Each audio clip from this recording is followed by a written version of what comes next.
Tens of billions of them have been downloaded across the world. And almost every time we click yes to a new app on our smartphones, they get a little bit more information about us. A study in America this year found that some of the most downloaded apps, including Angry Birds and Shazam, collect details like your location and your device's identity.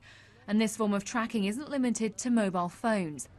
This bin in the City of London might look innocent enough, but for a while this summer, it was using technology to count how many people were walking past. It did this by tracking the identity or MAC address of every mobile phone which connected to its Wi-Fi. It's not really about who that person is. The technology wouldn't be able to pick that up in any case.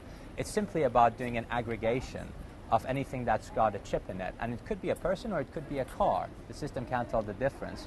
I think a lot of people get freaked out by the idea that there's this sort of robot brain that's spying on everything they do and sort of controlling them. But actually, it's a lot of very, very simple little tricks that you have given permission.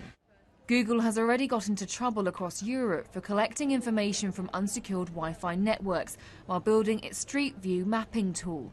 The Information Commissioner has called on Google to update its privacy policy after concern on how it shares people's data.